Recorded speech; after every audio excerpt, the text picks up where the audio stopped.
வெளியில எடுத்து விடுவானோன்னு குறுக்கு விசாரணை இத்தோடு முடிவடைந்து விட்டதுன்னார். அந்த கிட்டப்பாக்கு எவ்வளவு நெஞ்சு உறுதி பாருங்க. அது என்ன சினிமா நடிகனாவே இருந்தா கூட ஒரு வக்கீல் அவ்வளவு திமிரா நடிகன் கூத்தாடி தானேன்னு கேட்கலாமா? முதல் விஷயம் என்னன்னா, நம்ம எந்த வேலை பார்க்கிறோமோ அந்த வேலை மேல ஒரு மரியாதை இருக்கு. இந்த மண்டபத்தை கூட்டி பெருக்கிறதுக்கு சுத்தம் பண்றதுக்கு அப்படின்னு ஒரு ஆள் இருப்பாங்க. அது என்ன மட்டமான வேலையா? அந்த வேலையை அவங்க செய்யலைன்னா நம்ம யாராவது உட்கார முடியுமா? இதுக்கு ஒட்டடை அடிக்கிறது அப்படின்னு ஒரு வேலை இருக்கு. ஒட்டடை ஒருத்தர் அடிக்கிறவங்க என்ன அறிவில்லாதவங்க அர்த்தமா? அவங்க ஒட்டடை அடிக்கலைன்னா இந்த இடத்துல சிலந்தி பூச்சி ஒட்டடை எல்லாம் வச்சதுன்னா உட்கார முடியுமா? இங்க பாத்ரூம் கழுவுறது, இங்க இருக்கிற கழிவறை கழுவுறது, நிறைய வேலை இருக்கும். அதெல்லாம் யாரும் செஞ்சுட்டு தான் இருப்பாங்க. அதெல்லாம் என்ன மட்டமான வேலையா? சார், கழிவறை கழுவுறதுங்கிறது மட்டமான வேலைன்னு நினைச்சா அது அறிவு குறைந்தவர்கள் தான் அப்படி நினைப்பாங்க. எங்க ஊர் தலைவர்லே பெரிய தலைவர் மகாத்மா காந்தி. அவரை விட மேலான தலைவர் கிடையாது மகாத்மா காந்தி. எங்க ஊர் இந்திய ரூபால மகாத்மா காந்தி படம் 500 ரூபாய் நோட்ல போட்டிருக்கிறோம். இப்ப நான் சொல்லியிருக்கேன் கவர்மெண்ட்டுக்கு, 500 ரூபாய் நோட்லாம் இனிமே போடாதீங்க, 1 ரூபாய் நோட்ல போடுங்க அப்படின்னு. கவர்மெண்ட்ல ஏன்னு கேட்டாங்க. லஞ்சம் கொடுக்குறவங்களாம் 500 ரூபாய் நோட்டா கொடுக்குறாங்க, காந்தியை கொடுக்க கௌரவமா இல்லை. 1 ரூபாய் அடிச்சிங்கன்னா 1 ரூபாய் லஞ்சம்னு 1 ரூபாய் கொடுக்க மாட்டேன். காந்தியை காப்பாற்றணும்னா இனிமே 1 ரூபாயில வேணா போடுங்க, 500 ரூபாயில இருந்து எடுத்துருங்கன்னு நான் ஒரு யோசனை கொடுத்துருக்கேன் கவர்மெண்ட்டுக்கு. கவர்மெண்ட் கேட்பாங்களா இல்லையான்னு எனக்கு தெரியாது. மகாத்மா காந்தி அவ்வளவு மேன்மையான தலைவர் பாருங்க. ஒரு வீட்டுக்கு போயிருக்கார் அவரு. அந்த வீட்டுல 3 நாள் தங்கி இருந்தார். அந்த வீட்டுல அவரை விருந்தாளியா வச்சு 3 நாள் தங்க வச்சிருக்கிறாங்க. முடிஞ்சு புறப்படணும், அவரை வழி அனுப்புறதுக்கு எல்லாரும் தேடுறாங்க. என்ன காந்தியை காணுமே, என்ன காந்தியை காணுமே. அவர் என்ன பண்ணிட்டு இருக்காரு? பாத்ரூம் கழுவிட்டு இருக்காரு, கழிவறையை கழுவிட்டு இருக்காரு. தங்கியிருந்த வீட்டோட கழிவறை கழுவிட்டு இருக்கிறார். அந்த வீட்டுக்காரர் அதை பார்த்து பதறி போயிட்டார். என்னங்க நீங்க என்ன காரியம் பண்றீங்க? நீங்க மகாத்மா போய் பாத்ரூம் கழுவலாமா அப்படின்னு. அதுக்கு காந்தி கேட்டாரு, ஏன் மகாத்மாவுக்குன்னு தனியா ஏதாவது வேலை இருக்கா இந்த உலகத்துல? ஏன் அவரும் பாத்ரூமை பயன்படுத்தினார்னா பாத்ரூம் அவர் கழுவக்கூடாத? அவர் பாத்ரூம் யூஸ் பண்ண பாத்ரூம் அவர் கழுவக்கூடாத? நான் இந்த வீட்டில் தங்கி இருந்தேன், 3 நாள் என்னை வச்சு கௌரவிச்சாங்க, சாப்பாடு போட்டாங்க. நான் இந்த வீட்டுக்கு என்ன செய்ய முடியும்? திருப்பி இந்த வீட்டுக்கு நான் என்ன கொடுத்துட முடியும்? ஒன்றும் கொடுக்க முடியாது. குறைஞ்சபட்சம் எந்த இடத்த நான் அழுக்காக்கணும் அதை நான் சுத்தமாக்கிட்டு போனா தானே அந்த வீட்டுக்கு நான் செய்யற மரியாதை. யாரு? மகாத்மா காந்தி. எவ்வளவு பெரிய தலைவர். ஏன் இந்த கழுவுறவன் கழுவட்டுமேன்னு அவர் சொல்லல. அவருடைய மனோநிலை பாருங்க. உயர்ந்த தலைவரானதுக்கு என்ன காரணம்னா, எந்த வேலையுமே மட்டம் இல்லை, அந்த வேலையை நாம் செய்வதனால ஒன்றும் குடிமொழிக்கு போகாது அப்படிங்கிற எண்ணத்தோட இருந்தார் பாருங்க. அதான் மகாத்மா. பாத்ரூம் கழுவுறார் அவரு. அப்ரஹாம் லிங்கன் அமெரிக்காவுடைய ஜனாதிபதியா இருந்தார். உங்களுக்கு தெரியும் அப்ரஹாம் லிங்கன் ஒரு முறை பாருங்க, ஜனாதிபதியா இருந்த போது அவர் ஷூவை இப்படி இடது கையில இப்படி கொடுத்து, இடது கையில ஷூ வச்சுக்கிட்டு வலது கையால் இப்படி பாலிஷ் போட்டுக்கிட்டே இருந்தார். அந்த அவருடைய ஷூவுக்கு அவர் பாலிஷ் போடுறார். அவர் ஷூவுக்கு அவர் பாலிஷ் போடும்போது மிலிட்டரி தளபதி, ராணுவ தளபதி அவர் அங்கேருந்து வந்து பிரசிடென்ட்டுக்கு சொல்லிட்டு அடிக்கிறார். பிரசிடென்ட் எப்படி சொல்லிட்டு அடிப்பார்? ஷூவை கையில் வச்சிருப்பார், எப்படி சொல்லிட்டு அடிப்பார்? இப்போ உடனே அப்ரஹாம் லிங்கன் சொன்னார், உட்காருங்க அப்படின்ட்டு அந்த பிரஷ் அப்படி வச்சுக்கிட்டு அவர் ஷூக்கு பாலிஷ் போட்டே இருந்தார். அந்த மிலிட்டரி தளபதி கடுப்பாயிட்டான். அவன் கேட்டான் அப்ரஹாம் லிங்கனை பார்த்து, என்னங்க உங்க ஷூவுக்கு நீங்களேவா பாலிஷ் போடுவீங்க? என்ன ஜனாதிபதி இல்லையா? உங்க ஷூவுக்கு நீங்களேவா பாலிஷ் போடுவீங்க? அதுக்கு அப்ரஹாம் லிங்கன் கேட்டாரு, அப்ப நீங்க யார் ஷூவுக்கு போடுவீங்க? அப்ப நீங்க யார் ஷூவுக்கு பாலிஷ் போடுவீங்க? என்ன அர்த்தம்? என் ஷூவுக்கு நான் பாலிஷ் போடுறது ஒன்றும் தப்பு இல்லை. ஜனாதிபதி நினைக்கிறார் என் ஷூவுக்கு நான் பாலிஷ் போடுறது ஒன்றும் தப்பு இல்லைன்னார். நம்ம எந்த வேலை பார்த்தாலும் அந்த வேலையை பெருமிதத்தோடு செய்யணும். இதை விட ஒரு செய்தி சொல்ற பாருங்க அப்ரஹாம் லிங்கனை பத்தி. நீங்க வாழ்க்கையில தெரிஞ்சுக்கணும். அப்ரஹாம் லிங்கனுடைய அப்பா செருப்பு தைச்சிருக்கார். அவர் அவ்வளவு ஏழ்மையிலேருந்து மேல வந்தவர் அப்ரஹாம் லிங்கன். அவங்க அப்பா செருப்பு தைக்கிற தொழில் செஞ்சிருக்கிறார் அப்ரஹாம் லிங்கனுடைய அப்பா. அப்ரஹாம் லிங்கன் ஜனாதிபதி ஆயிட்டார் அமெரிக்காவுக்கு. அப்ப எதிர்கட்சியில் இருக்கிறவன் அவரை கேலி பண்றதுக்கு சான்ஸ் பார்த்துக்கிட்டே இருப்பான்ல. அப்ரஹாம் லிங்கன் ஒரு பேச்சு பேசினார் பார்லிமெண்ட்ல. எல்லாரும் கைதட்டுறாங்க, பிரமோதமா பேசிட்டாருன்னு கைதட்டினாங்க. அவரை மட்டம் தட்டணும் அப்படின்னு எதிர்கட்சியிலேருந்து ஒருத்தர் எந்திரிச்சான். மிஸ்டர் லிங்கன், நீங்க ஏதோ பெருசா அமெரிக்காவுடைய ஜனாதிபதி ஆயிட்டேன்னு ரொம்ப சந்தோஷப்பட வேண்டாம். உலகத்திலேயே மிகப்பெரிய பதவி, மிகப்பெரிய அறிவாளி ஆயிட்டோன்னு ஒன்றும் பெருமைப்பட வேண்டாம். உங்க அப்பா தச்சு கொடுத்த செருப்பு இன்னும் என் காலில் இருக்கு அப்படின்னா என்ன அர்த்தம்? நீ செருப்பு தைக்கிறவன் புள்ள, உங்க அப்பன் தச்சு கொடுத்த செருப்பு இன்னும் என் காலில் தான் இருக்கு, பாக்குறீங்களா? உங்க அப்பா தச்சு கொடுத்த செருப்பு எதுன்னு பாக்குறீங்களா? என் காலில் இருக்கு அப்படின்னா என்ன அர்த்தம்? டேய், நீ செருப்பு தைக்கிறவன் பிள்ளடா அப்படின்னு ஜனாதிபதியை பார்த்து சொல்றான். நாமளா இருந்தா எவ்வளவு வேதனைப்படுவோம். என்னடா நம்ம எவ்வளவு பெரிய பதவியில் இருக்கிறோம், நம்மளை பார்த்து செருப்பு தைக்கிறவன் பிள்ளைன்னு காட்டி கொடுத்துட்டானேன்னு. ஆப்ரஹாம் லிங்கன் ஒரு பதில் சொன்னார் பாருங்க, நண்பருக்கு நன்றி. என் அப்பா காலமாகி 20 ஆண்டுகளுக்கு மேல் ஆகிவிட்டது. அவர் தைத்து கொடுத்த செருப்பு இன்னும் உங்கள் காலில் இருக்கிறது என்றால் அவர் எவ்வளவு நேர்த்தியாக செருப்பு தைத்திருக்கிறார் என்று தெரிகிறதா? இப்படி சிறப்பாக செருப்பு தைக்கிறவன் பிள்ளையாக நான் பிறந்ததை குறித்து பெருமைப்படுகிறேன். 20 வருஷமா கிழியிலையடா அந்த செருப்பு. 20 வருஷம் கிழியாத ஒரு செருப்பை தச்சு கொடுத்தவன் எங்க அப்பன்னா நான் சந்தோஷப்படுறேன். நான் செருப்பு தைக்கிறவன் பிள்ளைன்னு வருத்தப்படல. இப்ப எவ்வளவு உயர்ந்த மனிதர்கள் எப்படி வாழ்ந்திருக்கிறார்கள். இன்னைக்கு வீட்டில் பல பிள்ளைங்க வளர்றாங்க, என்னன்னா குடிச்ச காப்பி டம்ளர் கழுவ மாட்டேங்கிறாங்க. அப்படியே காப்பி குடிப்பாங்க, அப்படியே வச்சுட்டு அண்ணன் போயிட்டே இருப்பாங்க. அவங்க பாட்டுக்கு அவங்க அப்பா வந்து கழுவணும், இல்லை பெத்த பாவத்துக்கு 10 மாதம் சுமந்த பாவத்துக்கு உங்க அம்மா வந்து கழுவணும். ஏன்டா இதை கழுவப்படாதான்னா அதை விட உனக்கு என்ன வேலைங்கிறான். அதெல்லாம் விட பெரிய கொடுமை. இன்னைக்கு சில சமயத்தில் பிள்ளைகள் ஏதாவது கேட்டா ஏன்டா இப்படி பண்றேன்னா அவன் சிம்பிளா ஒரு கேள்வி கேட்கிறான், ஏன் என்ன பெத்த? இந்த கேள்விக்கு ஆனால் பதில் சொல்ல முடியுமா? ஏதோ தெரியாதரமா புத்தி கட்டு போய் பெத்துட்டோம்பா, இனிமேல் இந்த மாதிரிலாம் பெற்றுக்கிற ஐடியா இல்லை, நிறைய பதில் சொல்ல முடியும். அது இந்த டிவி எல்லாம் பார்த்து பார்த்து பல பிள்ளைகளுக்கு வாயில் வந்து தடிப்பு ஏறி போய் பெற்றவனை பார்த்து கேட்குறாங்க, ஏன் என்ன பெத்த? ஒரு தடவை ஒரு கோவத்தில் என் பிள்ளையே என்னை பார்த்து கேட்டுது. நான் அதை கொஞ்சம் சிக்கனமாகிருன்னு சொன்னேன். இப்படி செலவு பண்ணாதம்மா, பணத்தோட அருமை உனக்கு தெரியல கண்ணு, ஒரு 10 பைசா சம்பாதிக்கிறது எவ்வளோ கஷ்டம்னு உனக்கு தெரியல, நீ இவ்வளோ காஸ்ட்லியாக ட்ரெஸ் எடுக்கிற, இவ்வளோ தூரத்துக்கு லேவிஷாக ஸ்பெண்ட் பண்ணுற. உங்கள் அப்பா வந்து இன்னைக்கு பணக்காரனாக இருக்கலாம் பாருங்க, உங்கள் அப்பா இன்னைக்கு பணக்காரனாக இருக்கலாம், ஆனால் ஒரு காலத்தில் நான் எவ்வளோ கஷ்டப்பட்டேன்னு உனக்கு தெரியாது. எங்கள் அப்பாலாம் எனக்கு ட்ரெஸ்ஸே வாங்கி கொடுக்க மாட்டார், 2 ட்ரெஸ் தான் வாங்கி தருவார். நான் அதை வச்சு தான் என் லா காலேஜ் படிக்கிற வரைக்கும் நான் படித்தவன். நீ இப்படிலாம் செலவு பண்ணாத அப்படின்னு சொல்லி என் பிள்ளைக்கு நான் அட்வைஸ் பண்ணுறேன். செலவு பண்ணாத, இப்படி அதிகமாக செலவு பண்ணுறியே அப்படின்னு. அதுக்கு என் பிள்ளை ஒரு வார்த்தை சொல்லுச்சு, அப்பா உனக்கு வாழ தெரியலப்பா, உனக்கு வாழ தெரியலப்பா. நான் என் பிள்ளைக்கு பதில் சொன்னேன், கண்ணு அப்பாவுக்கு வாழ தெரியலன்னு சொல்லாத, உனக்கு தான் வாழ்க்கைன்னா என்னன்னு தெரியல.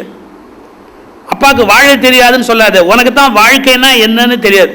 இப்போ எங்கள் ஊரில் கொஞ்ச நாளைக்கு முன்னாடி அமெரிக்காவில் போய் வேலை பார்த்தா பாருங்க, ஐடி படிக்கிற பசங்கள்லாம் சம்பளம் எவ்வளோ நினைக்கிறீங்க? 1,25,000 ரூபாய் இந்திய ரூபாய், 1,10,000 ரூபாய், 1,25,000 ரூபாய் மாச சம்பளம்.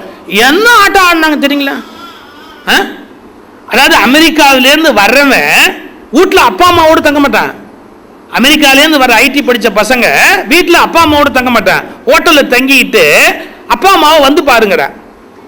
ஏன்னா அவங்களுக்கு வந்து இந்தியன் கிளைமேட்டு ஒத்துக்காதான்.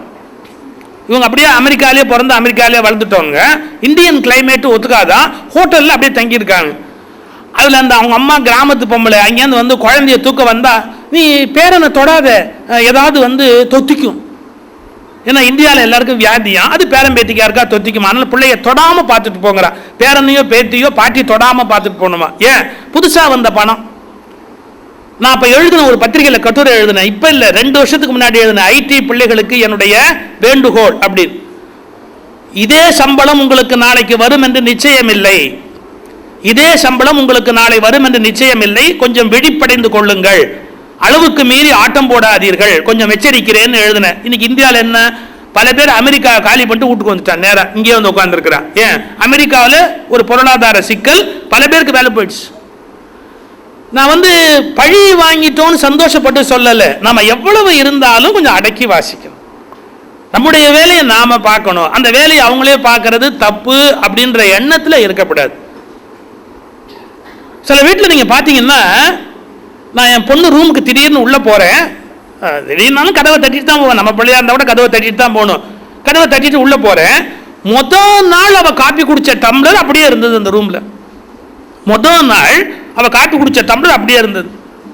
நான் என் பொண்ணை பார்த்து கேட்டேங்க, வான்னு, ஏன்னா கண்ணு இந்த டம்ளரை கழுவி வச்சிருக்கலாம் இல்லை அப்படின்னா, அது ஏன் வேலை இல்லைன்னா. அப்படிங்களா? அது உங்கள் வேலை இல்லைங்களா அப்படின்னு. இல்லைப்பா, அது ஏன் வேலை என்ன, சர்வெண்ட் போயிட்டு வீட்டில் என்னத்துக்கு இருக்கிறா, அவள் தான் அந்த டம்ளர் எடுத்துகிட்டு போய் கழுவி இருக்கணும் அப்படின்னு. அப்படிங்களா? நேற்றுக்கே அந்த அம்மா கழுவல, நேற்றுக்கு அந்த அம்மா வேலைக்கு வரல. அப்போ வேலைக்கு வரலன்னா இந்த டம்ளரை அவங்க வந்து மறுநாள் தான் கழுவணுமா அப்படின்னு. நான் வேணும்னா என் மனைவியை கூப்பிட்டேன், இங்கே வா, இன்னைக்கு அவளுக்கு இதே டம்ளர்ல அப்படியே காப்பி ஊற்றி கொடு, இதே டம்ளர்ல அப்படியே காப்பி ஊற்றி கொடு. என் ஒய்ஃப் சொன்னா, என்னங்க ரொம்ப கொடுமையா பிள்ளைய தண்டிக்கிறீங்க, நேற்றுக்கு காப்பி இருந்த நாட்டை முடிச்ச டம்ளர் அதில் இன்னைக்கு அப்படியே எப்படி காப்பி ஊற்றி குடிக்கிறது? அப்ப நேற்றுக்கு காப்பி இருந்த டம்ளர்ல இன்னைக்கு காப்பியை ஊற்றினா நாரும்னு உனக்கு தெரியுது, அவளுக்கு தெரியுது, எனக்கு தெரியுது. ஆனா அந்த காப்பி குடிச்ச டம்ளர் அவ கழுவணும்னு அவளுக்கு தெரியாதா? அப்போ சொன்னா, நான் எதுக்கு கழுவணும், சர்வெண்ட் தானே கழுவணும். அப்படிங்களா, டம்ளர் கொடுங்க. நான் வாங்கிட்டு போனேன், நானே நல்லா அதை போட்டு எல்லாம் கழுவி நீட் பண்ணி சுத்தம் பண்ணிட்டு, உன்னை பெத்த பாவத்துக்கு நான் இன்னைக்கு டம்ளர் கழுவி இருக்கிறேன், தெரிஞ்சுக்கோ. நாளையிலேருந்து இந்த மாதிரி ஏதாவது நடந்ததுன்னா உன் டம்ளர் நீ தான் கழுவணும். அப்போ என்ன நினைக்கிறாங்க, இன்னைக்கு அப்பம் பணக்காரன் ஆயிட்டான்.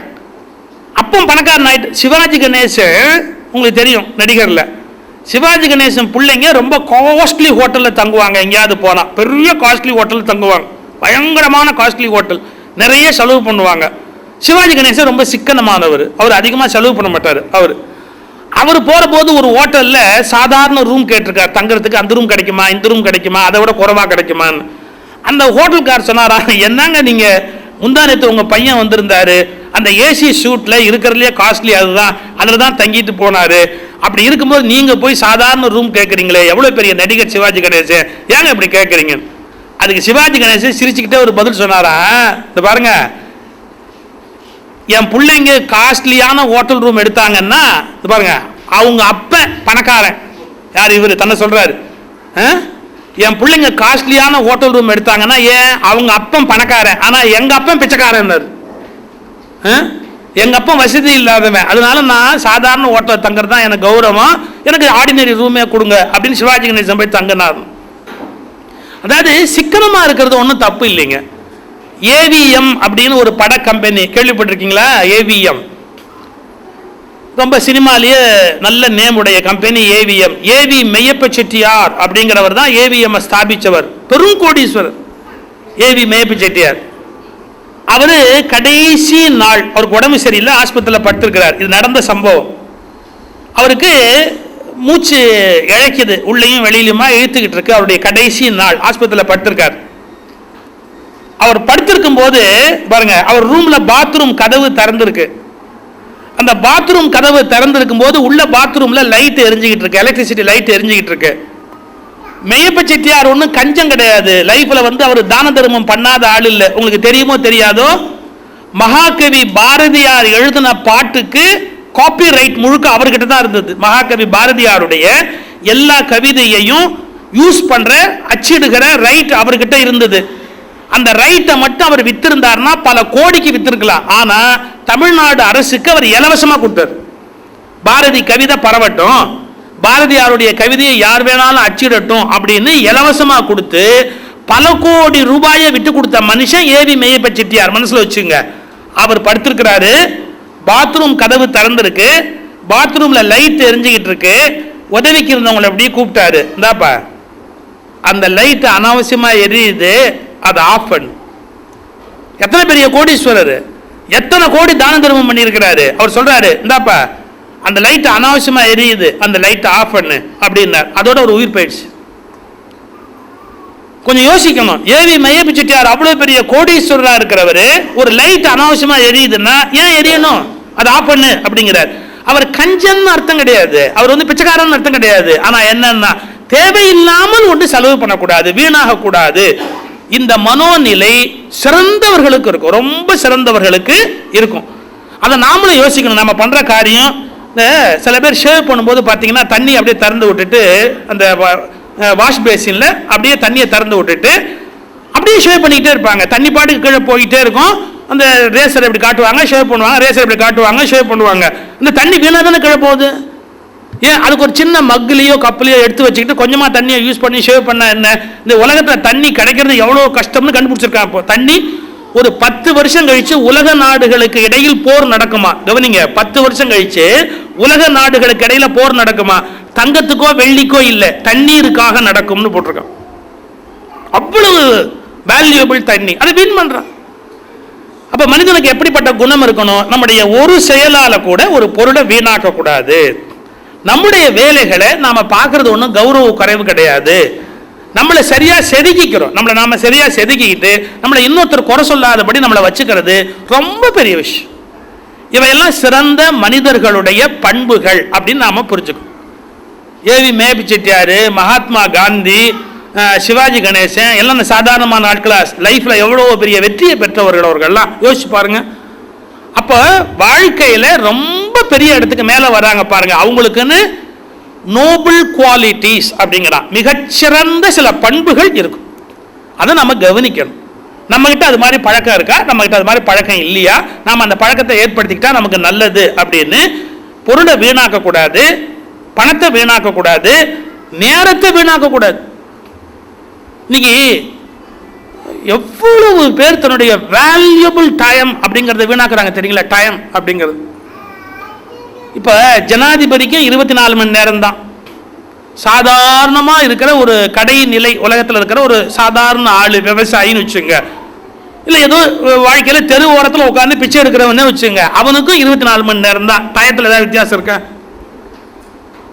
அமெரிக்க ஜனாதிபதி ஆயிட்டாருன்னா அவருக்கு மட்டும் ஒரு நாளைக்கு 48 மணி நேரம், மற்றவனுக்கெல்லாம் வெறும் 18 மணி நேரம், அப்படி ஏதாவது வித்தியாசம் இருக்கா? இல்லை. அவைலபிள் டைம் அப்படிங்கிறது 24 மணி நேரம் தான்.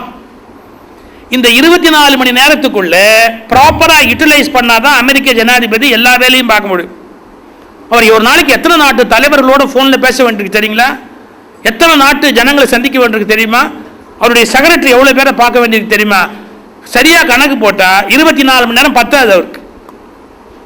நான் ஒபாமாவுடைய ஷெட்யூல் எடுத்து பார்த்தா இதுக்கு மத்தியில பொண்டாட்டி பிள்ளையோட ஹோட்டலுக்கு போய் சாப்பிட்டு வர்றாரு. எப்படி முடியுது? அது ஒரு பிளானிங். எப்படி? டைம் மேனேஜ்மெண்ட் அப்படின்னு பேரு. நம்முடைய வாழ்க்கையில மொத்தம் நமக்கு எவ்வளவு நேரம் இருக்கு, அதை எப்படி யூஸ் பண்ணலாம் அப்படின்னு பிளான் பண்ணணும். இப்போ என்கிட்ட ஒரு 100 ரூபாய் பணம் இருக்குன்னு வச்சுங்க, நான் வெளியில போகும்போது இந்த 100 ரூபாயில எவ்வளவு செலவு பண்ணலாம், எவ்வளவு மிச்சம் பண்ணலாம் அப்படின்னு நான் கணக்கு பார்க்கணும். இன்னைக்கு சாயங்காலம் வீட்டுக்கு வரும்போது எவ்வளவு பணம் வச்சிருந்தா காலம்பரை எந்திரிக்கிறதுக்கு சௌரியம் அப்படின்னு நான் கணக்கு பார்க்கணும். அதே மாதிரி எப்படி 100 ரூபாயை செலவழிக்கிறதுக்கு நான் பிளான் பண்றேனோ அப்படி எங்கிட்ட இருக்கிற 24 மணி நேரத்தை செலவு பண்றதுக்கு நான் பிளான் பண்ணணும். ஒரு சின்ன உதாரணம் சொல்றேன் பாருங்க. அது என்ன 24 மணி நேரத்தை செலவழிக்கிறத எப்படி பிளான் பண்றது? எங்க ஊர்ல ஒரு ஐபிஎஸ் ஆபீசர் விஜயகுமார்னு பேர். அவர் விஜயகுமார்னு ஒரு ஐபிஎஸ் ஆபீசர். அவரை பத்தி சில பேர் நீங்க இங்க தெரிஞ்சு வச்சிருக்கலாம். எங்க ஊர்ல சந்தன கடத்தல் வீரப்பன் ஒரு ஆள் இருந்தா, அவர் தான் போட்டு தள்ளினார். சந்தன கடத்தல் வீரப்பன் அப்படின்ற ஆளை முடிச்சவர் அவர் தான். ஐபிஎஸ் விஜயகுமார்னு பேர். ஒரு கதாநாயகன் மாதிரி இருப்பார், பர்சனாலிட்டி அவருக்கு. அவரை ஆனந்த விகடன் பத்திரிகையில பேட்டி எடுக்கணும்னு போனா, அவர்கிட்ட ஒரு இன்டர்வியூ அப்படின்னு போனா. அவர் என்ன சொன்னார் தெரியுங்களா? இன்டர்வியூக்கு அவரு காலையில 6 மணிக்கு வாங்கினார். காலையில 6 மணிக்கு எவனாவது இன்டர்வியூ கொடுப்பானா? இவனை தூக்கி சாப்பிட்ற ஒரு ஆள் இருந்தார். ஆந்திராவில் எங்க ஊர்ல ஒரு தெலுங்கு நடிகர் இருந்தார், என்டி ராமாராவ்னு. தெரியுங்களா? என்டி ராமாராவ்னு ஒரு தெலுங்கு நடிகர். எம்ஜிஆருக்கு முன்னாடியே நடிச்சு ஆட்சியை பிடிக்க முடியும்னு கண்டுபிடிச்சவர் என்டி ராமாராவ் தான். என்டி ராமாராவ்கிட்ட நான் சொன்ன ஏவி மேயப்ப செட்டியார், அவர் மகன் ஏவிஎம் சரவணன் ஒரு படம் விஷயமா பேசணும், அவர்கிட்ட கால் ஷீட் கேட்கணும்னு ஃபோன் பண்ணி அவர் செக்ரட்டரிட்ட கேட்டாராம். இந்த மாதிரி நான் என்டி ராமாராவை பார்க்க வரணும், நான் ஏவிஎம் சரவணன் பேசுறேன் அப்படின்னு. மறுபக்கத்திலேருந்து பதில் வந்துதான், நான் என்டி ராமாராவ் தான் பேசுறேன். அவர் செக்ரட்டரி ஃபோன் எடுக்கல, அவரே எடுக்கிறார். நான் என்டி ராமாராவ் தான் பேசுறேன், என்ன விஷயமா பார்க்கணும் அப்படின்னாராம். ஒரு புது படம் எடுக்கிறோம், உங்களை கதாநாயகனா வச்சு எடுக்கணும், நீங்க அதுக்கு தேதி கொடுக்கணும், அதுக்கு உங்களுக்கு அட்வான்ஸ் கொடுத்து உங்கள்கிட்ட பேசிட்டு போகணும், நான் எப்போ வரட்டும் அப்படின்னு. என்டி ராமராவ் சொன்ன டைம் என்ன தெரியுமா? நீங்க பயந்துருவீங்க கேட்டீங்கன்னா. என்ன? விடிய காலையில 4:30 மணிக்கு வாங்கலேன். யாராவது ஒரு நடிகன் தன்னை பார்க்க வரவங்களுக்கு அப்பாயின்மெண்ட் கொடுக்கறது விடிய காலையில 4:30 மணிக்கு வாங்கலன்னு சொல்லுவாங்களா? இவர் சரவணன் திருப்பி கேட்டாராம், சாயங்காலம் 4:30யா காலம்பர 4:30யா? ஏன்னா காலம்பர 4:30ங்கிறது பல பேர் பார்த்ததே இல்லை. அப்படி ஒரு நேரம் இருக்கணும்னு பல பேருக்கு தெரியுமே ஒழிய அது என்ன கடிகாரத்தில் இல்லாமையா போயிடும். ஆனா காலம்பர 4:30ன்னு ஒண்ணு உண்டுங்கிறத கண்ணால பார்த்தவங்க ரொம்ப கம்மி உலகத்துல. ஏவிஎம் சரவணன் பயந்து போய் கேட்டாராம், ஐயா 4:30ங்கிறீங்களே, அது காலம்பர 4:30யா சாயங்காலம் 4:30யா? என்டி ராமராவ் சொன்னாராம், காலம்பர 4:30. இவர் ஏவிஎம் சரவணன் எந்திரிச்சு 3 மணிக்கெல்லாம் குளிச்சு கிழிச்சு ரெடி ஆகி என்டி ராமராவை பார்க்கறதுக்கு 4:30 மணிக்கு போனா, இதான் அதை விட டாப்பு. என்ன? அவர் எப்படி உட்கார்ந்துருக்கிறாருன்னா ஷூட்டிங் போகிறதுக்கு மேக்கப் போட்டுக்கிட்டு உட்காந்துருக்காரோ. 4:30 மணிக்கு ஷூட்டிங் போகிறதுக்கு மேக்கப்போட உட்காந்துருக்கிறாரா. இவர் அப்படியே திடுக்கிட்டு போய் என்னங்க மேக்கப்போட இருக்கிறீங்க, உங்ககிட்ட பேசிட்டு ஒரு 5 நிமிஷத்தில் புறப்பட்டு ஷூட்டிங் போகிறேன், 5 மணிக்கு ஷூட்டிங் நேரம் காலையில். அப்போ என்டி ராமாராவெல்லாம் எப்படி மேலே வந்தார்னு தெரியுதா? காலை நேரத்தை அவங்க பயன்படுத்துகிறாங்க, வேஸ்ட் பண்ணக்கூடாதுன்னு கொள்கை வச்சிருக்கிறாங்க. எங்கள் ஊரில் சில பேர் எந்திரிக்கும் போது எங்களுள்ள செய்தி அப்போல்லாம் வந்து சரோஜ் நாராயணசாமின்னு ஒரு அம்மா ரேடியோவில் வாசிப்பாங்க. செய்திகள் வாசிப்பது சரோஜ் நாராயணசாமின்னா 7:15 மணின்னு அர்த்தம். சில பேர் சரோஜ் நாராயணசாமி ஃப்ரெண்டு, அவங்க குரல் கேட்டால் தான் எந்திரிப்பான். வேற யார் குரல் கேட்டாலும் அன்னைக்கு முழுக்கவே கூட தூங்குவான். அது 7:30, 8, 8:30 இதெல்லாம் பல பேர் காலம்பரை எந்திரிக்கிற நேரம்.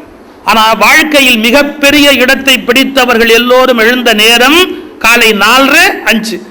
நான் உங்களுக்கு தயவுசெய்து புத்தி சொல்றேன்னு நினைச்சிடாதீங்க. ஃபர்ஸ்ட் நீங்க அதை என்ஜாய் பண்ணி என்னைக்காவது ஒரு நாள் பாருங்க. ஒரே ஒரு நாள் 4:30 மணிக்கு நீங்க வெளியில வந்து ஒரு மொட்டை மாடி இருந்தா அல்லது ஓப்பன் ஸ்பேஸ் இருந்தா ஒரே ஒரு நாள் ஒரு 4:30 மணிக்கு வெளியில வந்து 2 கையை கட்டிட்டு வெறும் அந்த காலை பொழுதை கொஞ்சம் ரசிச்சு பாருங்க. அந்த காலை பொழுதுங்கிறது எவ்வளவு சுகமானது அப்படின்னு விடிய கால 4:30ங்கிறத ஒரு நாள் ரசிச்சு பாருங்க. அப்புறம் உங்களால் அதை விட முடியாது. ஏன் தெரியுங்களா? இங்க இருக்கிற நீங்க யாராவது ஒரு பூ பூத்த காட்சியை பார்த்துருக்கீங்களா? ஒரு பூ அப்படி பூத்துக்கிட்டே வர காட்சியை. இந்த மாலை ரொம்ப அழகா இருக்குங்க, இது என் கல்யாணத்துக்கு போட்டுருந்தா இன்னும் நல்லா இருக்கும். இது போட்ட போது அவ பக்கத்தில் இல்லையேன்னு ரொம்ப வருத்தமா இருக்கு. அவ பக்கத்தில் இருந்தா வேற மாதிரி